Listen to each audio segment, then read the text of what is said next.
G'day punters, welcome back to the Punters Academy, reviewing the Derby weekend at Randwick, and of course we had the TJ and a couple of other major races there, Doncaster. Great day's racing, John Walter. Good morning. It was good. We were lucky, no rain on the day. The track, as we sort of talk about, played really, fairly, which is all we could possibly ask for with all the weather and craziness. So, and a couple of decent results. It was good fun. It was good fun, and of course we did a good job, I suppose, on Thursday, especially with Jason getting Mr. Brightside there. Was one of my horses in the race, but he did tip it on top, and it's done a good job. And funnily enough, it had a higher rating than I'm Thunderstruck going into that last race, from that last race, I should say. So the track on Saturday, look, the times were certainly aided in terms of the sectionals by a tailwind in the home straight. It was sort of west-southwest throughout the day and quite brisk there. And perhaps that assisted drying out that part of the track a bit more. In terms of overall track ratings, though, look, the club gave it out as a heavy 9.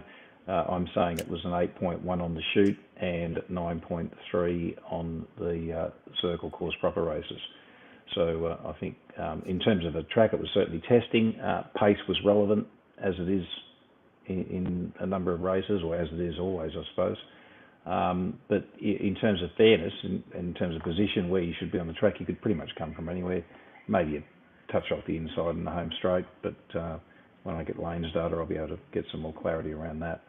That wind might have softened the leaders up a bit more than the tempos probably suggested. It was certainly not easy to lead and win, but and it looked like some of the horses that were set a task by really slow tempos on paper were able to overcome them.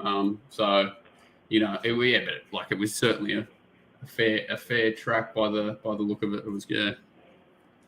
Okay, well, let's start off with the kindergarten stakes there, the 2-year-olds over the 1100.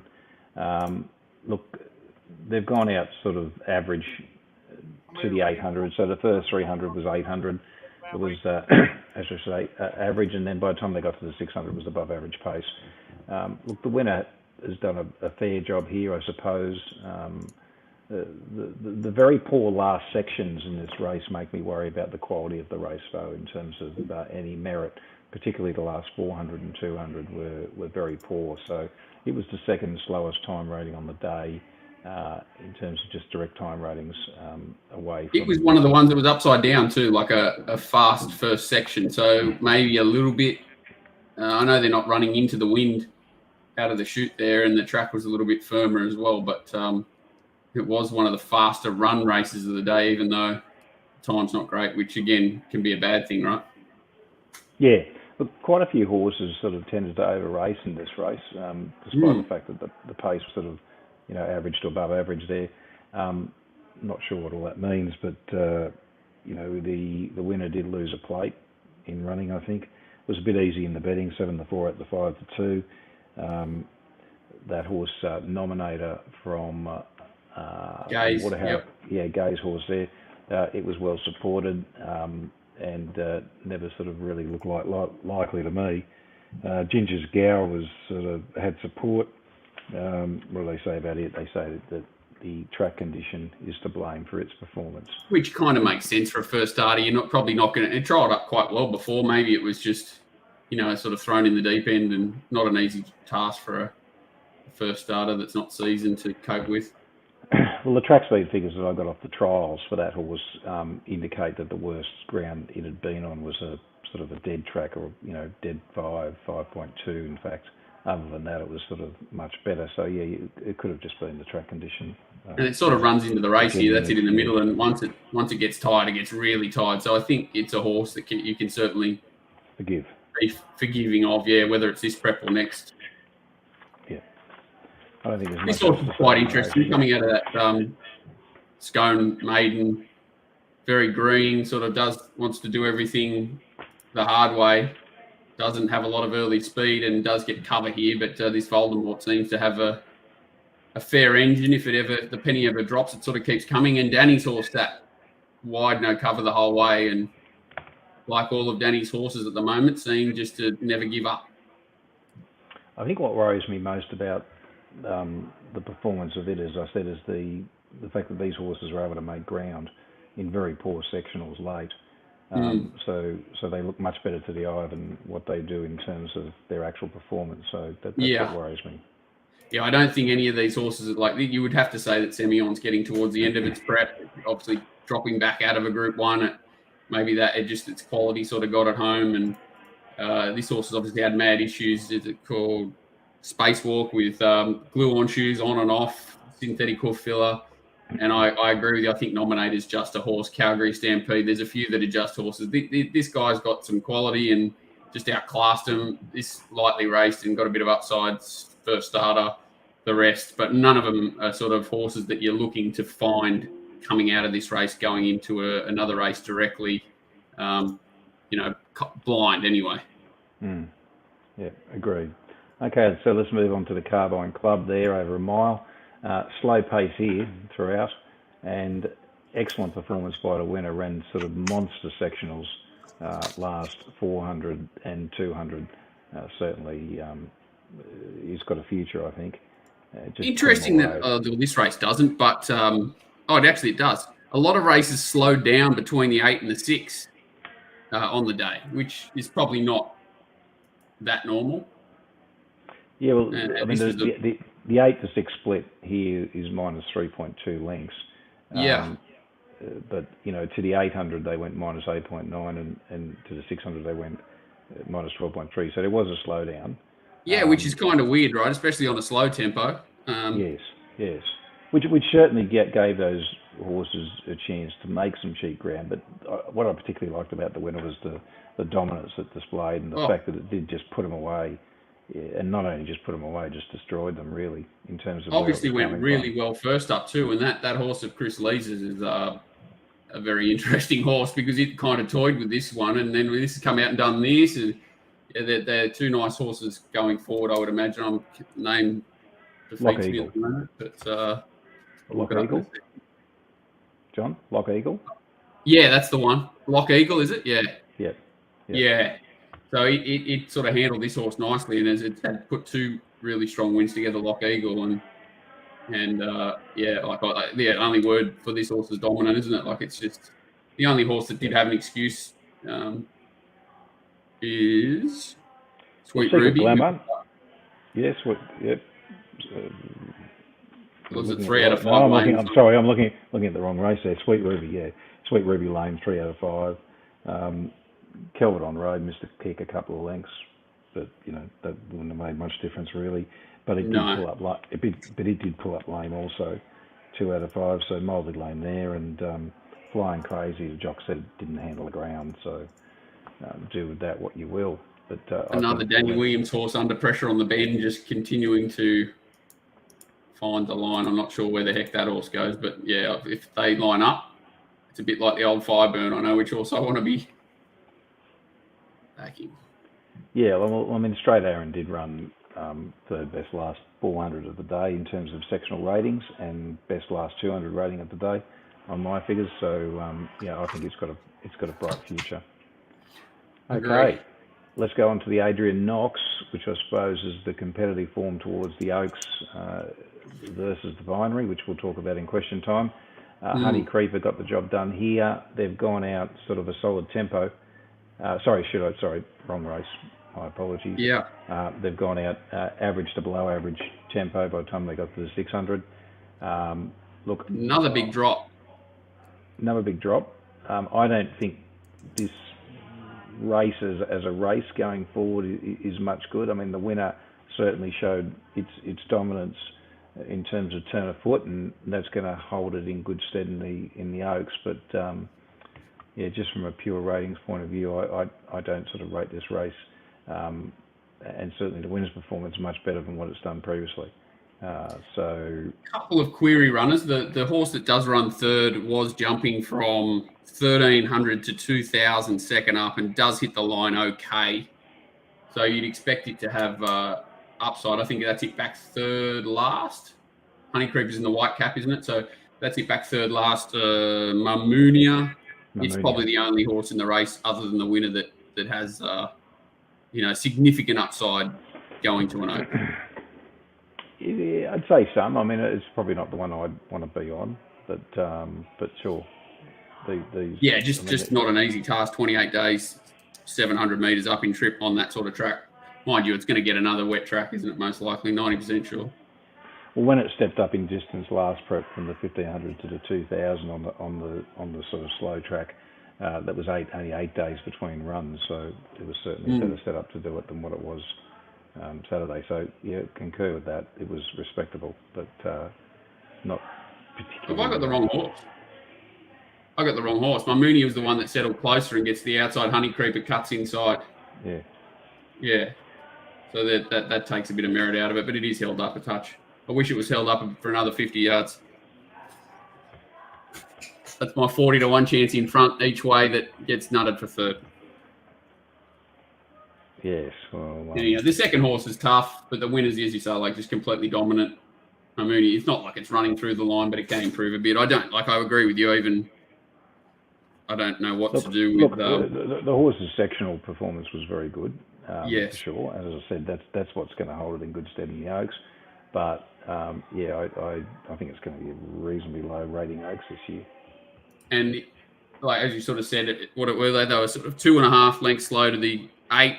Then they dropped another 6 lengths between the 8 and the 6, and that's where this horse is able to make a significant amount of cheap ground, doing nothing through here. When they're absolutely walking, like it's nearly caught at stablemate who raced about 6 lengths closer in the run in a section where they're slowed down 6 lengths below, and then can zip home whatever it's done 10 above the last 400. So it's basically a 400-meter race for the horse. Yeah, and that's, as I said, that's an asset, but yes, under certain circumstances, and now it's got to go up in trip and yeah. So I'm not quite sure that's ideal, but it'll be, I suppose, one of the favourites, wouldn't it? This next race, they'll just run 1-2 in the Sydney Cup off this time. Well, the time was just unbelievably fast. They've gone almost 29 lengths fast to par time, or in terms of track and distance par. Look, what is there, 28 or 29 samples that we've got usable times in the database, which is a strong enough par. In terms of the actual sectional ratings, Knight's Orders run the best sectional rating from the start of the race to the 800, the 600, the 400, and the second best to the 200 figure. And had it been able to hold on, well, I know it would have made a big difference to both of us, John. Yeah. But it was funny watching it, and I was watching the sections, like, in the clock in the corner, thinking, I just love when Tim does this early and establishes a lead, and then he's like run some sections there that looked quite slow, like sort of 14, 15-second sections, and I was pretty much in shock when I saw the time, because I know after the meeting, I love to sort of stir Tim up, normally rings me on the way home, and when he gets me beaten for a result, I can normally abuse him, and I sort of said, mate, I don't know, like I obviously not know times at that point that I'd seen it all. I said, well, I don't think if you went slower, they would have come from behind and beat you. If you went quicker, they would have come from behind. You go slower, the other thing beats you. I don't know how the hell you would have got that horse home, but I assumed they went like walking speed and got home okay. I didn't expect a time like this. So, well, look, the only thing is that second horse has improved significantly. It is still an interim time, so I want to wait till we get final times, because I mean, there's not as much care and effort taken in those interim times. They're certainly better than the official, but over large data. But look, I want to see what we actually end up coming up with here. But you can't rate the race purely off just the time. Well, visually looking at it, too many horses going high. They're not flying, are they? But it's very hard to pick it, John, visually. I've written articles about this and tried to explain 2,600 metres, This is a 2,600 metre race. It's far more difficult. Look, the winner has gone to a new peak, not surprisingly, which worries me a little bit. Knight's Orders has gone as good as it can go. As we talked about, Luncey's continues to run well and runs great sectionals, but, where to from here? Sydney Cup? Yeah, and you would have to say, disregarding the time, this is like the horses last week. I know they went a little bit quick, Knight's Order, and it was probably a run short. So you could say that it may have improved into this run, but others will as well. That No Compromise was completely dominant over this horse last start, sitting outside it on a fast tempo and beating it. and horses like Surefire, Chalkstream have probably got more upside. So you would expect this to be the secondary form going into the Sydney Cup. Yeah, okay. Who do you favour? Oh, well, I'm in shock that Jay Ford. Well, I knew Jay Ford would be staying on No Compromise, but I'm in shock that Kathy O'Hara's on Surefire. I don't know who McAvoy will ride now, but I think that, and those two in Chalkstream are the three I probably wanted to find going to the Sydney Cup. Those two in Chalkstream. Yeah. Well, Chalkstream was obviously taken out of Saturday's race. Yeah, and I don't know if there was an issue there or not, or whether it's just they're just saving it for the Sydney Cup. Didn't need the. It definitely looks a horse that is not going to worry about 2 Mile. What about Surprise Baby and Great House? They both pulled up with slow recovery. What do you say about that? Well, Great House is the one that they came out publicly and said had mucus present last week. That's why they scratched it, and most likely would be saved for a Brisbane campaign rather than try and push to the Sydney Cup. So I guess it was a little bit predictable that it was a good chance that it would still have side effects of whatever it had the week before, and you would be a little bit surprised if it showed up on a 7-day backup. Obviously, Surprise Baby I thought could improve here. The tempo obviously took it straight out of the race. It's back here, isn't it? It's on the back of Great House. And yeah, sorry, did you say it pulled up with an issue? Or yeah, Great House and it both slow to recover. Okay, so it's back on the inside here and sort of not probably in marginally the worst round, but maybe Surprise Babies in light of previous preparations. I think also the connections were suggesting that it may not have handled the conditions of that track on Saturday. Zayrek, I was surprised it held 15-4 in the market after its previous run when I was against it, but I don't know what to think about that. The map was the only thing that you could you didn't want to risk it too hard, but I agree with you, very aggressively priced. But Luncey's was probably I don't know whether it's going to run it doesn't scream out like a horse that wants 2 Mile, but that slow tempo's maybe hiding a bit of its merit. I suppose she's ideal, still ticking over well enough. Yeah, it ran fast sections too, didn't it? It ran as well as it possibly could if those times are right. Yeah. Okay, so let's move on to the Country Championship final. I don't really think this is much of a race myself. I mean, sort of average below average tempo up to 600. Commando Hunt should have won. I don't think there's much doubt about that. Testator Silence was lame, 3 out of 5. It was easy in the betting. Edit slow to recover. Anthole, didn't have the best run. I was amazed how far back the winner got, to be honest, of all things, and I was amazed that it could win from that position. But when you look back and now and see how average a race it is, as you said, they've gone out pretty steady and come home pretty steady.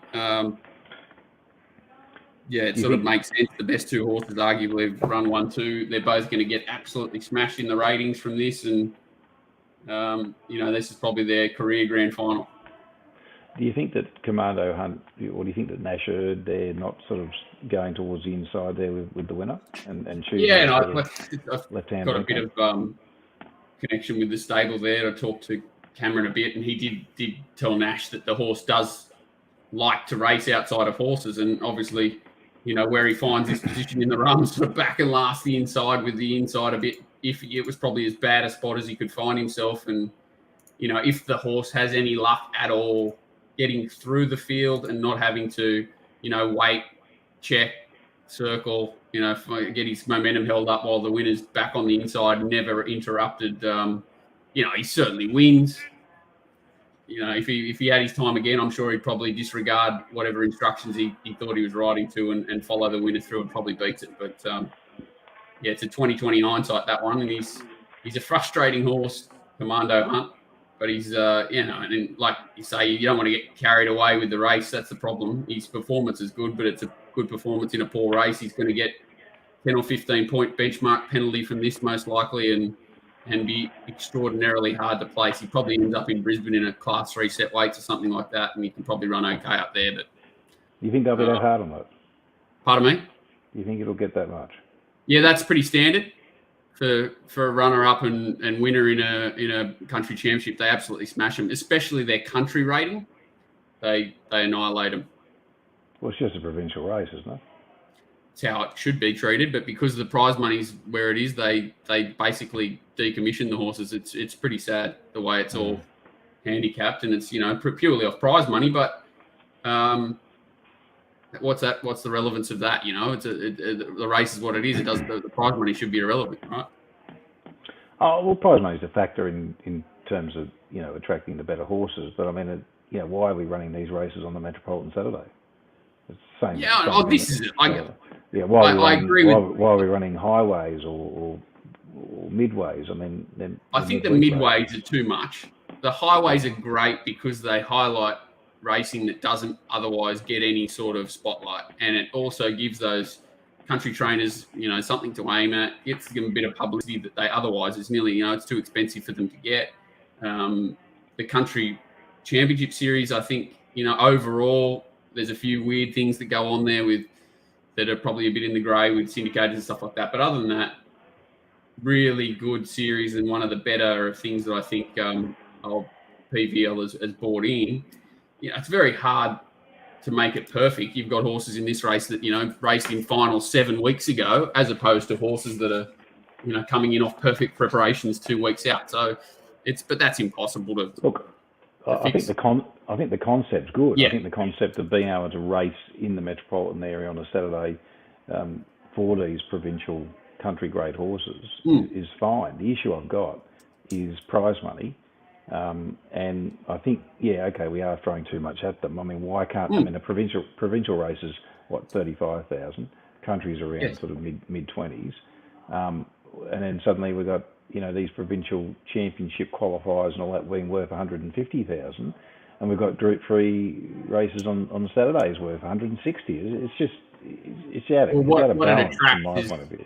It attracts country horses that aren't country horses to a certain degree. You've got the winner's a country horse, and great to see him win. The second horse is a country horse owned by wealthy owners or whatever that probably targeted this race by sending a horse that maybe wasn't quite metro standard out to a country trainer. And that's not a bad thing, I guess, across it. It's the syndicators and these guys buying $150,000, $200,000 tried horses and setting them for these races really cuts out a lot of the country element to the race. But, that's what the added prize money does, doesn't it? It's a bit of a... If you made that $100,000... Yes. You'd get the same field. Well, you wouldn't get the same field because you wouldn't get the people spending more money on these tried horses and setting them for the race. You wouldn't get the quality of owners sending horses to country trainers for these big races, in mind. But you would get, I agree, you get 80% of those horses. And do the actual 20 add an element? Probably not. Have to beg to differ. But I mean, look, the concept's fine. It's the money, it's the disproportionate prize money that gets allocated to these benchmark races versus some of your black type races like your listed and your Group 3s. Particularly. You could compare them to sales races, couldn't you?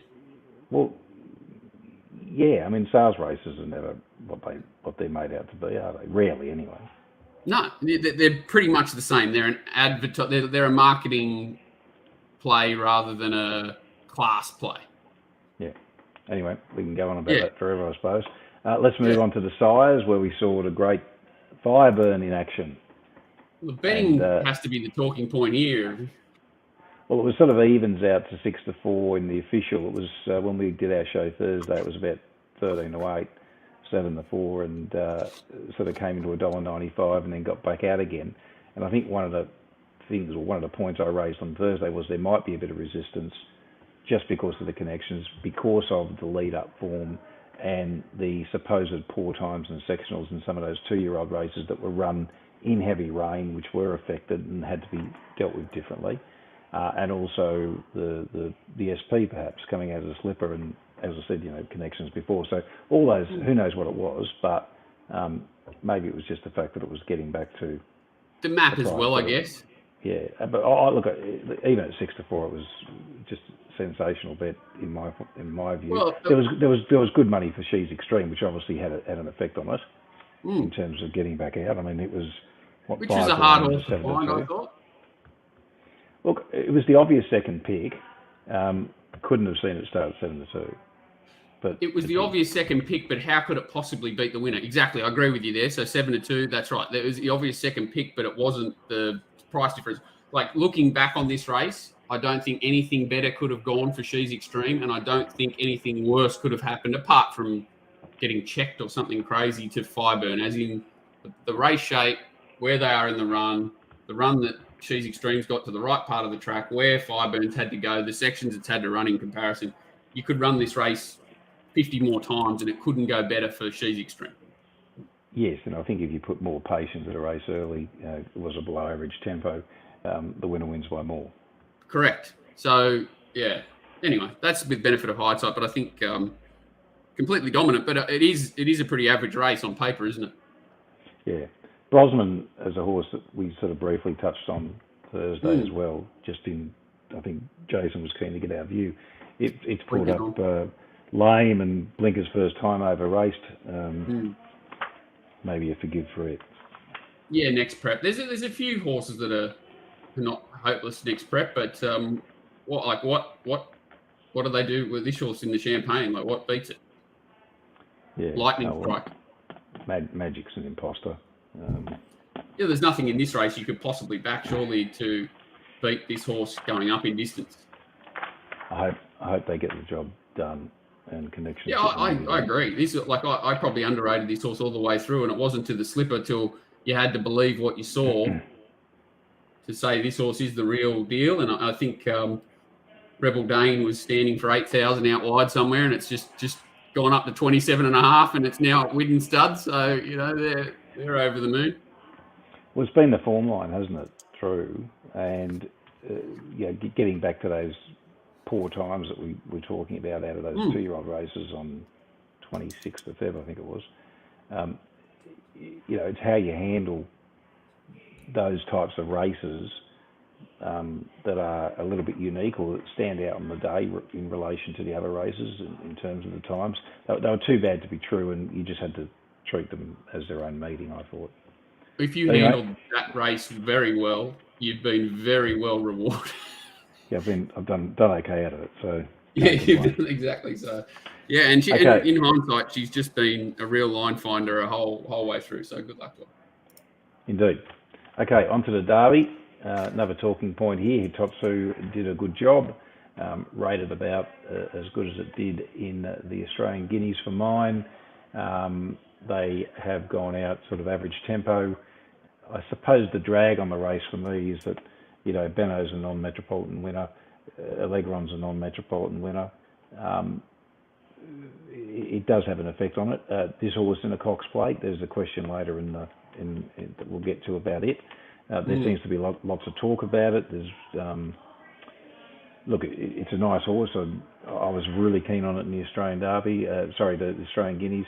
And Saturday I was sort of on form, had a clear pick, but I was just a little bit worried about that 28 days and the second up into the Derby. And somebody actually asked that question this morning of me on Twitter: is there any other horse that's sort of gone into the Derby second up and won? Well, the database I've got going back to 2010 suggests that there's only 2 horses that have tried it and 150 to 1 pop called Cedarburg back in 2010, which ran 7th. So that doesn't really mean anything. This stable is terrific at keeping horses fresh for big races. Stable and rider are great connections. They are very potent in terms of betting returns. The combination. In hindsight, I think the betting was pretty right. Like I probably had it a touch more for sure, just off setup. I couldn't, no way in the world could I be confident this horse would hit the line over this sort of trip. The track was probably, a little bit better than expected, maybe with a bit more rain, but that doesn't even matter. I think the betting just got the race spot on. If it was a dry track, this horse probably goes around even money at worst. And given the conditions, it's an incredible win. It's a good horse, but I agree with you. Massive acid test to come in the spring. Yeah, Regal Line, I think, from memory, was a horse I was really against on Thursday, and I'm surprised it sort of held 4-1 in the market. But there was good money there for a leg run. It was 15s and the 10s. It had a similar setup, didn't it? Which Bit of a one? hard setup. A leg run? 28 days. Well, it had the same setup. We're talking about a leg run? Yeah, it was 28 days. Yeah, 28 days plus 800. Yeah. And never been on the wet. Forgot you. What do we say? It just doesn't run that 2400 now. It failed in the. Just a horse, yeah. I think it's just a really one-pace horse that very hard to play something, can win over a mile 2000. But yeah, I think you're Allegron and Hitotsu were the class stayers, and Benno probably had the hard fit set up and on the just quick didn't back quite up. run the trip out. Like it was there. It was just old. How much did you want on it? Oh my god!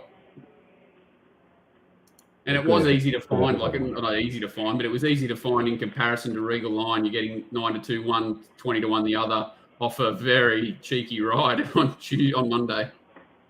But, yes, that was one that we spoke about. I'm very happy it's a race that we don't have to deal with until the spring. Yeah, fair enough. Okay, on to the TJ. Great effort here. Nature Strip bounces back, as it so often does. Above average tempo here, just dictated, controlled. Eduardo never looked likely. Paloli was a horse I think I mentioned Thursday that could improve. It's managed to run third. The winner just dominant. And what can you say? I mean, the trainer's just done an outstanding job with this horse.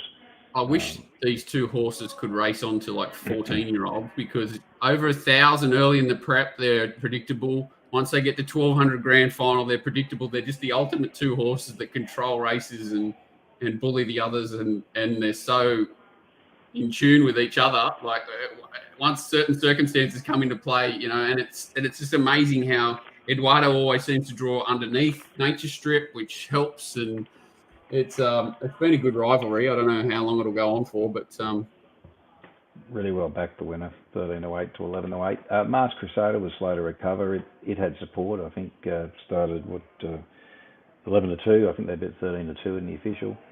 Shelby 66, the horse I was very much against the other day. And gee, I mean, talk about betting blows there. 11-2 out to 14-1 in the official betting. $18.60 BSP. It made sense though, didn't it?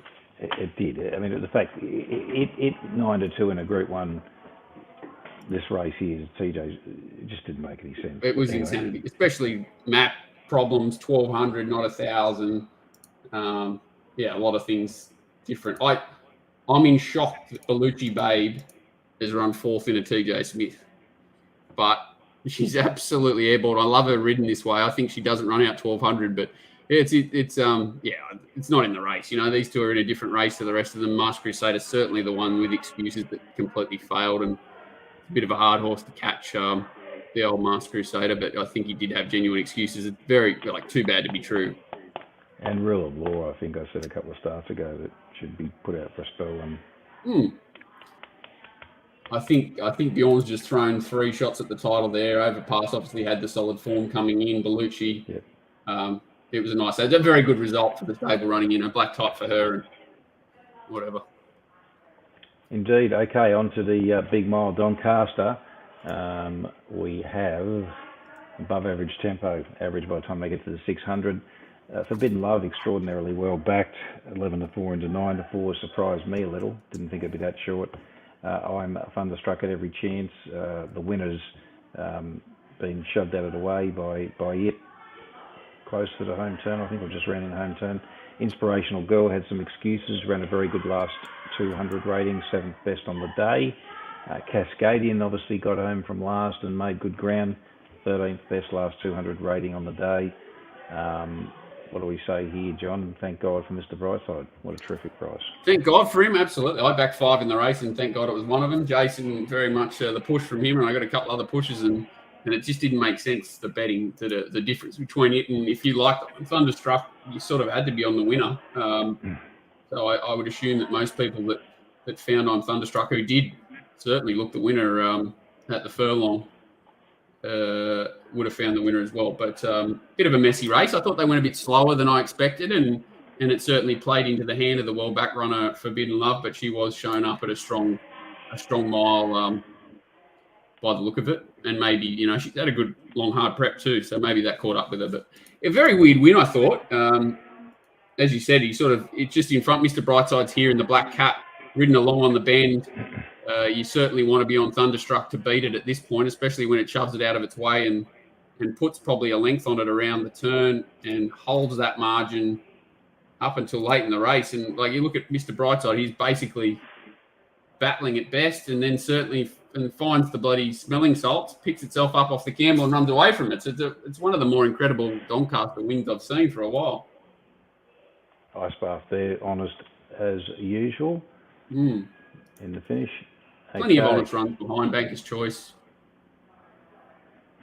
Cascadian was okay against the tempo and brutality. All of them. These are the only probably horses that were disappointing. I think Private Eye pulled up with an issue, didn't it? Private Eye, yeah, lame, mildly lame, 1 out of 5. Converge, slow to recover, it goes out for a spell. And Inspirational Girls, I think one I mentioned earlier there, it definitely had an excuse. Yeah. That's why these races are so good. Like all these horses in great form leading up, and it doesn't always work out that way. But the horse that did look a bit of value in comparison to another horse hard in the market got the result. Bless its heart. Indeed. Bless its heart. Okay, on to the last, the PJ Bell, over 1,200 metres. I will go back for 1 second. Sure. They're talking about that horse backing up into a Queen Elizabeth Thunderstruck. What would you say there potentially, obviously with no form or anything on paper, would you think it needs to go to a new level to get up to weight for age 2,000 metres? Or I'd be surprised. Yeah, okay. That's all I need to know. Next. Okay, into the PJ Bell, below average tempo here. Johnny Walter got on the board with his fancy. Mate, I was under pressure. Wasn't a bad effort. Did you listen to the thing? He goes, I didn't just handle him, I smashed him. But old mate was keen. But speaking of blowers, give me par in this race. 12-1 out of 20-1. They said it didn't handle the conditions. It's overrated. Mallory, good support again. 16-1 into 9-1 hit. Sneaky 5, 11-1 out to 20-1. Very fine red. Needs blinkers, I think. And is there any excuse for it? Slow to recover. I thought he was very negative on it. Not that I think it would have changed the result, but I do think it's a horse better ridden a bit closer. And they did go very slow. I'd like to see the shades go on myself. Yep. But, Timmy gave the second horse the ride of his career, he said, and I agree with him. I don't think it could have gone an inch better than what it has, but she's racing very well. Yep. Quite a few good runs in this race. Winner too good on the day. Pardon me? Winner was just too good on the day. Yeah, I think it's the best horse in the race. And I think she's a very dangerous horse at this level over this sort of distance range. Probably can stretch out to 1,400, but there's not obviously much between a few of them. Oh, this horse was a good run. Sorry, I thought it was one of the better runs of the day for a hidden horse, this Dalcini. She's a Class 1. She's only won a maiden at Goulburn, and she's run very well up in grade. And I thought she sort of gets held up here, has to wait to get to momentum stops back towards the inside, which we're not saying it's horrific, but still not too many horses made ground. And I do like the gap behind her, and she's obviously a Class 1, so I don't know whether they keep her up in this grade, but back in grade she could be really dominant in a lower grade race.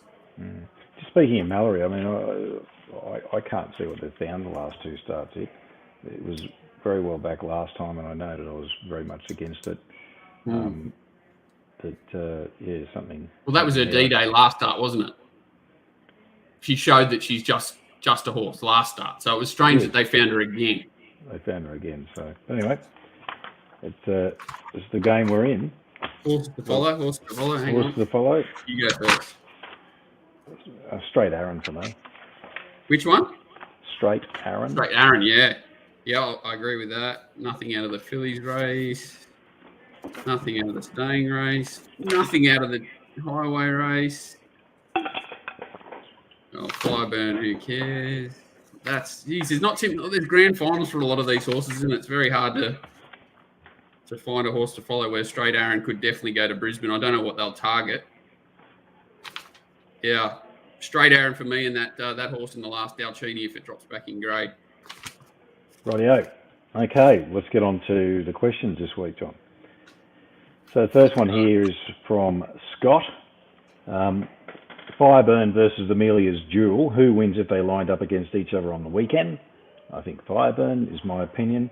Not by a great space, but I think it wins.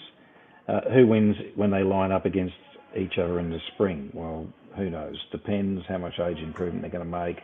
What are the conditions of the race? What distance? All those things are relevant. I still think Fireburn's slightly superior to Amelia's Duel. But time will tell.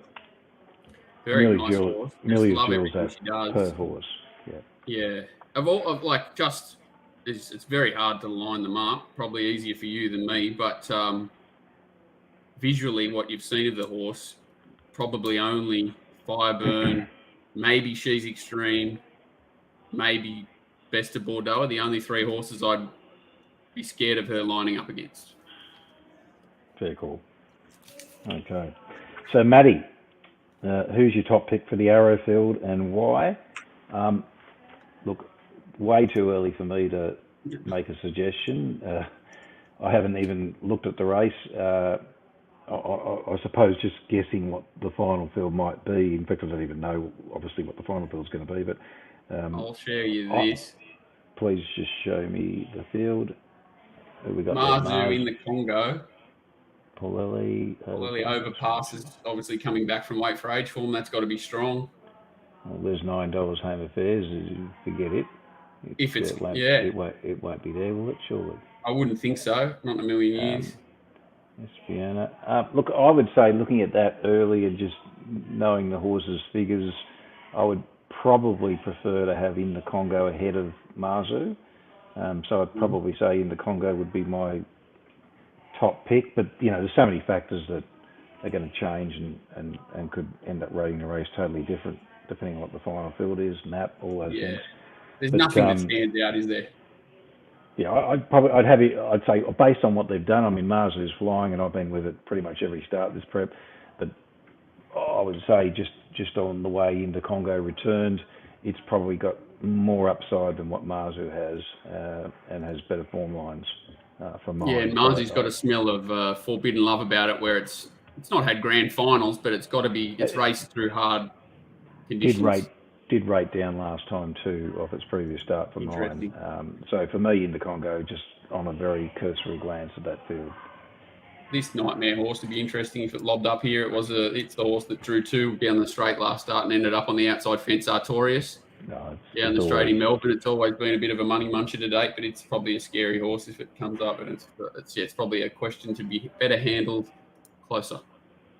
I'd say. Was there anything this is from Chris, was there anything from the Adrian Knox that would beat the field from the Vinery in the Oaks? Hinged and Pink Ivory are bets for me. Look, I'd be worried about Hinged at 2,400 myself. First part of the question, I think no, but I don't think Hinged is the one. Yeah. I don't think so. I suppose for me, just thinking about who's raced in recent weeks, have you got a Yeah, I'll get them up there one sec. I'm guessing that Queensland filly, what's her name, Gypsy Goddess, and the winner from Saturday, Honey Creeper, would probably Fangirl's $8. Is it not running? I don't know. It must not be running. How could Fangirl possibly be double the price of Gypsy Goddess if it's not running? If it's running, I wouldn't afford to be running. Okay, yeah. So Hinge surprised it. What was that, 9-2? Surprised it being that price. Well, I wouldn't have thought it would line up. Well, the Vinery was. I was worried about it over 2,000 metres. The Vinery was changed to 1,850, wasn't it? At Newcastle. It was. And then and I thought, well, that's good. I'm comfortable with that. And it still couldn't quite run it out. No. 2,400 metres, no for me. Look, I'd say Gypsy Goddess and Honey Creeper for mine, just on a cursory look there. Yeah, Pink Ivory's a nice horse too, but it's just I guess Chris Waller holds a bit of a key what he's going to run or not. I haven't had a good enough look, but yeah. A lot of futures bets type questions this week. Yeah, everyone's keen for a futures bet. Okay, let's get on to Azza. Well, Azza's actually asked us a question here. Owners of the Totsu offered $25 million from Japan. Owners keeping it for the Cox plate. Wow. How does Hitotsu's... I'd be taking $25 million in a heartbeat. In fact, I'd be tying them, nailing them to the post. That can't be right. Is it 2.5? No, it could. Well, no, it'd be right, but what? How's it still on the market? How does Hitotsu's last 3 wins rate compared to previous elite 3-year-olds, and how far would he need to elevate to be competitive in the Cox plate using last 3 years as a guide? Okay, well, I suppose we haven't had that many 3-year-olds perform. I mean, what was it? Would we had Seamus Award win? We had, Say You Think win as a 3-year-old as well before it won again, didn't it? As a 4-year-old, I think. Yeah, and then Animo obviously ran second last year. We'll don't talk about that. Sweating on that protest big time. But look, in terms of Animo, clearly superior for mine to Hitotsu. For a couple of reasons that we've already discussed. I think it's just got better figures, and the answer to your question, Jason, is it would probably have to elevate 2.5, 3 lengths to sort of match that rating. When Seamus Award won it, I think from memory, that was a pretty ordinary rating that year. I don't have it in front of me. But, I'm going to say take the money in a heartbeat. What do you think? Animo against, it's a weird horse, Saitotsu, isn't it? Like it's never really had a normal preparation for Australian minds, if you want to say So go like a mile to 24 as it's done this prep with gaps between runs, and a mile first up in a hard run race. It's not a horse you would say is incapable of improvement, because he seems to just do whatever Mars put in front of him. But I agree with you at the moment. It doesn't spark me as a Cox plate horse. It beat Allegron in the Derby, in the VRC Derby, I think, didn't it? Yeah. And what else we got? Forgot you there for the Karma Centre's character. Richie Benno. Yeah. Look, yeah. I can't see it in the Cox plate. Anyway, time will tell. Things can happen. Good question. Daniel. Yeah, good question. Time and time again, we see Nature Strip win its grand final and maybe underperform in a lead-up race. How much importance do horses' grand finals impact your bet? And likewise, if it's running in a lead-up race to its grand final, will that limit your bet? I think we had a question similar to this last week or the week before. I don't even think about the grand final, really. I mean, I might be conscious or aware of it, but I'm not sort of going, well, I'm going to limit my bet because the grand final's next week or next month or whatever. I just treat every race on its own merits and just rate the horses in front of me and assess it on that basis and come up with a market. I don't sort of go, well, this is not grand final, so I'm not going to have as much on if I think I want to back the horse. I don't do that. What about you, John? Probably, like you say, you don't do it consciously, but every race you treat as a grand final is what you're saying, pretty much, because today's race is the only race that matters. And if something's happened, like for argument's sake, a Benno, having a little quiet run, and then its grand final was Saturday, you'd assess that in its lead up, and adjusted your figure, which carries across to Saturday, and that's the way. It's the only way to do it, isn't it? But a horse like Nature Strip, it's got such a great consistent racing life where it peaks and over certain distances with certain setups and just continues to maintain that. So, Waller's too good at doing that, and like you just said, it all unfolded as it probably looked on paper on Saturday, and it has for most of its career. It's just the ultimate horse betting wise, because it just continually does the same things over same distances with same setups. Yeah, surprised they did as good as they did actually early. But anyway, They smashed Okay. it early though. I did. Yeah, They couldn't hold their trigger finger until late, could they? They smashed it early in the day. Indeed. Okay, Lewis has asked a question here. If two horses rate exactly the same at their last start, but one is coming out of a higher class or what you deem to be a stronger form race, would you give it or give its rating more merit? For example, let's say horse A had its last start in the maiden, which it won by 3 lengths, but the second horse and third horse have since been beaten at their next start in maidens. Or horse B won a benchmark 70 by half a length, and the runner-up has since come out and won in the same class. Look, if two horses rate exactly the same, they rate exactly the same. I don't think about it and go, well, you came out of a better race or you came out of an inferior race, therefore I'm going to treat you differently.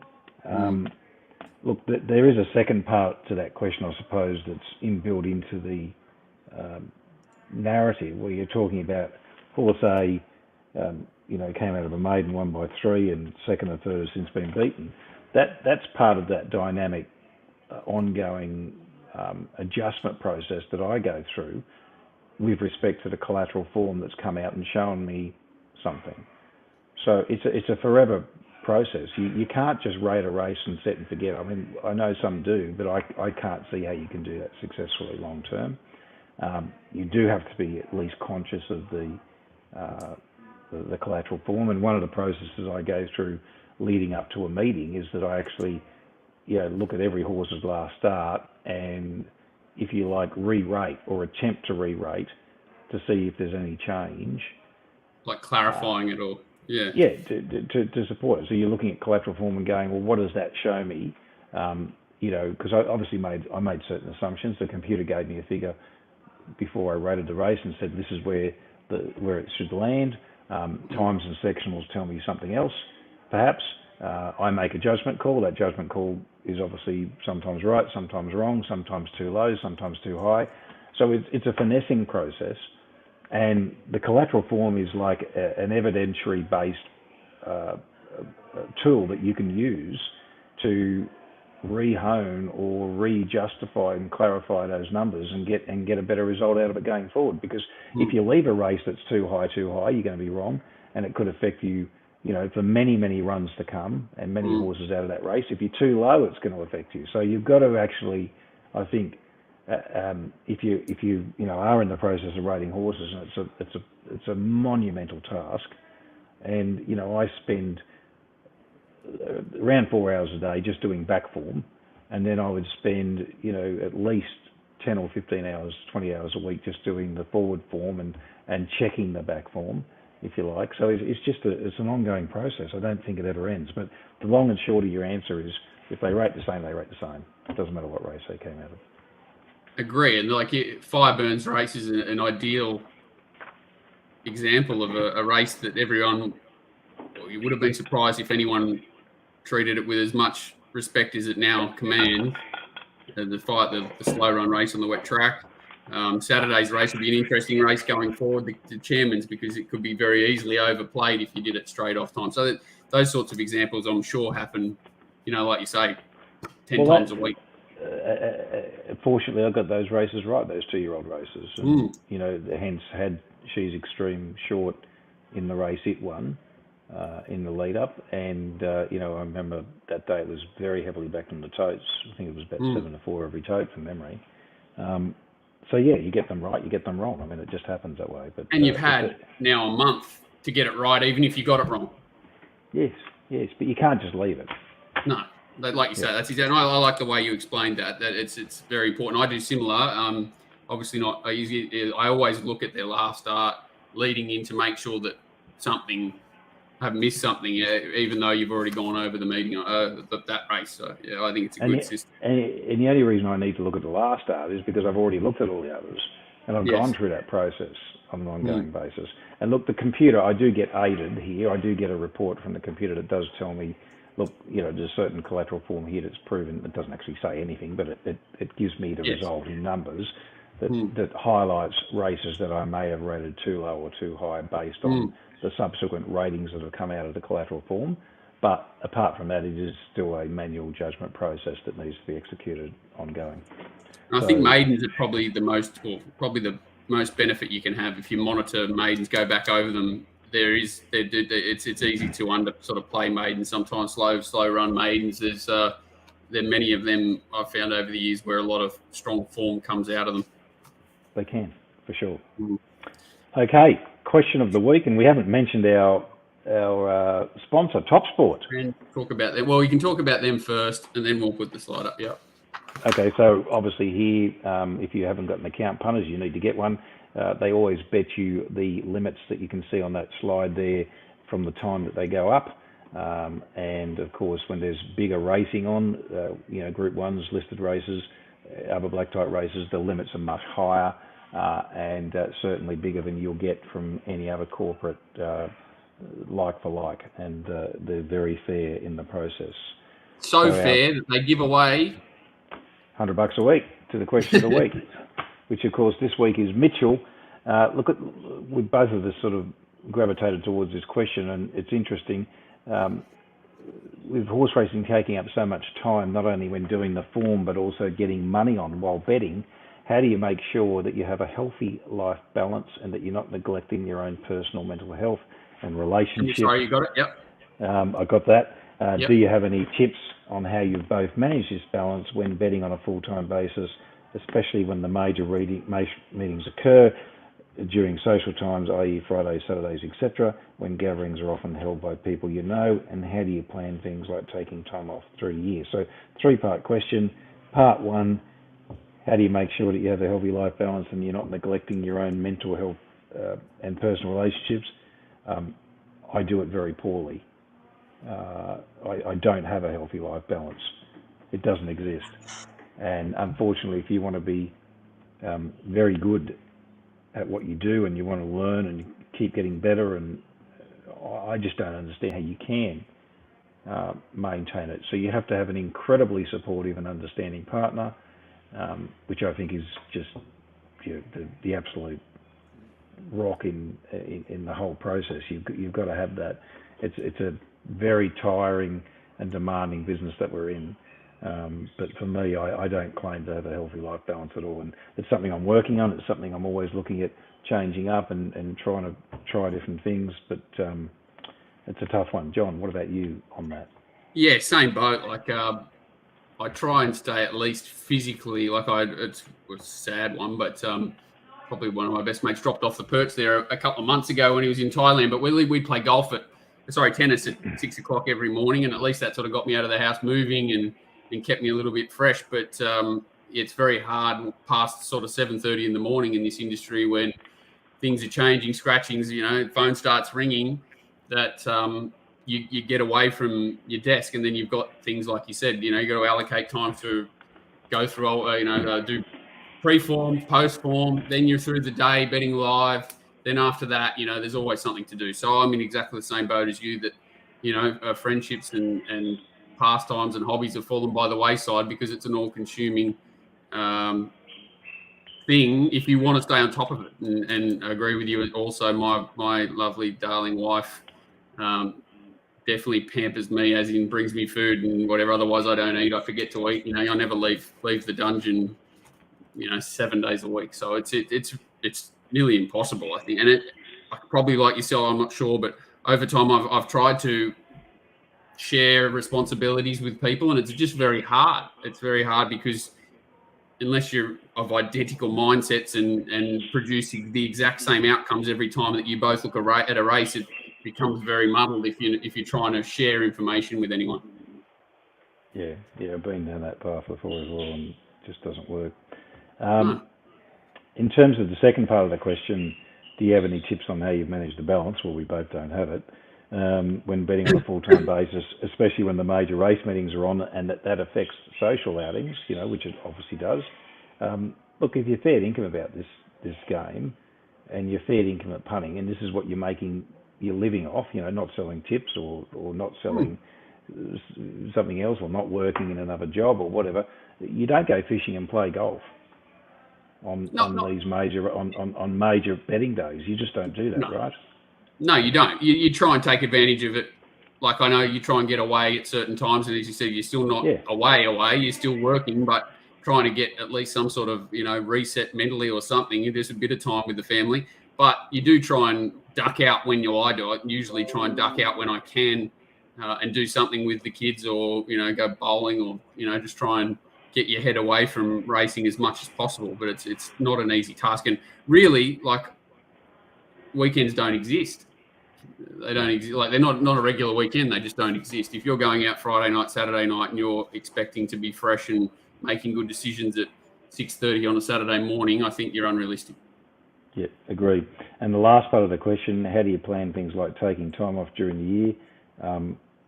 That's one thing I do. So that's my only real saviour in terms of trying to keep me fresh. And you do get jaded, and everybody needs time off on occasion. I try to go on holidays with the family, and that's something that we've done religiously, 2-3 times a year for many, many years now. But the back form continues, the forward form to a certain extent continues. So I would say around 5 to 6 hours a day is the bare minimum that I have to put in, 7 days a week, even on those days. But 5 or 6 hours a day is like a coffee break. It's hard to understand, isn't it? What is, because I know most people work, 37, 38, 40 hours a week, or whatever it is as a standard week. But look, by the time 9 o'clock comes around, I've already done 4 hours work. So it doesn't, for me, it's like get up, do the work early while the family's still sleeping, come 9:30 or so, 9:30, then you can go and do something, go to the and it feels like a day off, as sick as it sounds. It does feel like a day off. You feel like you're cheating. Feel like a day off. You do, because you come back later in the afternoon and maybe do a bit more, but look, you just never walk away from it. Well, at least I can't, and I think that's probably the same for most people in the industry. And you've probably automated it to the nth degree that you possibly can, and that's still, you've still got to put that much time into it to make sure all the information's right, and you're doing what you can to maximise all the automated stuff that you have. So, if someone like me, it's similar. I wouldn't have the time without using your product, and there's obviously other products as well. But yeah, that was good. Thanks, Paul. Good on you. Thanks. What have we got this everyone. week? Thursday. We've got Oaks Day.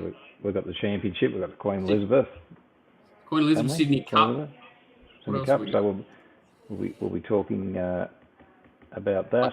I tell you what, we might have to switch to Melbourne after Jason last week. He showed us up on our hometown. I know we sort of a little bit of a supporting role, but he's chimed in with some very, very solid set there. Where we've got Frank Packerplate. We won't be doing that. We've got only the 2 Group 1s, the Champagne and the All Age. Is that this week? No, I've already gone a week late.